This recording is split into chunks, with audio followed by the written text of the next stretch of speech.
Moi à l'époque j'ai 22 ans, je suis tout jeune photographe de mode et je travaille pour le Sunday Times et Michael est à Londres. Il tombe amoureux de la série de photos, spécialement de la couverture du magazine. Voilà, donc tout part d'un coup de fil. Au début je pense que c'est une blague. Et puis il s'avère que c'est vrai, 3 jours après j'étais dans l'avion pour le rencontrer.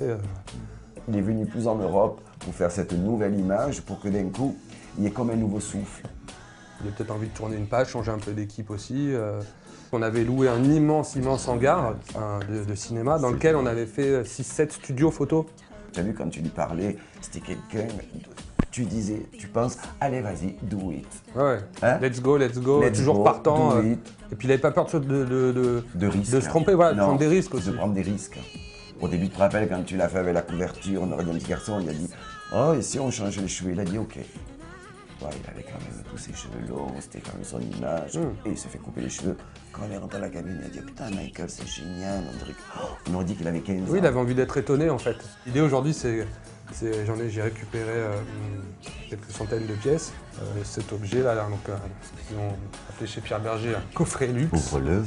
En fait, c'est pas un livre, c'est pas un coffret, c'est 4 tirages, photos. C'est une édition d'art. Voilà. C'est un vrai tirage. Avec un tirage à l'ancienne, donc qui résiste à travers le temps, qui peut rester au soleil pendant des jours et des années et qui ne bougera pas, sélectionné par Michael. Tout ça dans un coffret et accompagné d'un livre écrit en français et en anglais qui reprend toute l'histoire et puis tout l'historique de la prise de vue et puis qui reprend toutes les photos qui ont été faites pendant ces 3 jours de shooting, quoi. Certains qui disent que Michael ne voulait pas faire ces photos-là, donc comme si c'était un shooting imposé ou autre. Donc ça c'est vraiment presque un caprice qu'il a fait de vouloir travailler avec nous. Et puis pour répondre aussi à ceux qui disent qu'il n'aimait pas les photos, tout simplement, moi il m'a appelé plusieurs fois pour me remercier, qu'il a fait le suivi des retouches photos aussi avec moi. Ceux qui n'ont pas aimé travailler avec moi, c'est la maison de disques, voilà. Ils ont boycotté ce projet depuis le début.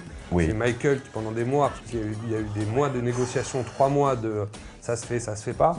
C'est vraiment lui qui a tapé du poing sur la table pour refaire ces photos-là avec un jeune photographe de 22 ans, parisien, inconnu au bataillon, qui n'avait pas derrière lui une grosse structure de production, mais voilà, il a voulu faire, aller au bout de ce projet et jusqu'au bout, puisque on a fait tout ce qu'on devait faire et on a fait plein de choses en plus, quoi. Mais c'est vrai que si ça lui plaisait pas, il serait parti. Il aurait fait une journée de shooting, il aurait dit j'ai pas envie, je me sens pas bien. Voilà, il a vraiment été de notre côté dans le sens où il avait aussi, je dirais, sa maquilleuse qui était venue sur le shooting et puis qui était plus là pour nous embêter ou défendre son poste que pour amener quelque chose de créatif. Qui n'arrêtait pas d'aller se plaindre en disant mais qu'est-ce que c'est que ce maquilleur en parlant de Topolino, parce qu'à un moment Topolino soufflait de la paillette à son visage. Il y avait les mêmes. Voilà, plus il fallait les pinceaux et tout. Voilà, donc on ne touche pas Michael comme ça. Enfin voilà, on n'a pas travaillé avec des gants à l'américaine. On a travaillé comme à la maison, voilà, comme dans un labo de recherche, un atelier, on essayait. Voilà, donc c'était pas très académique comme style de travail.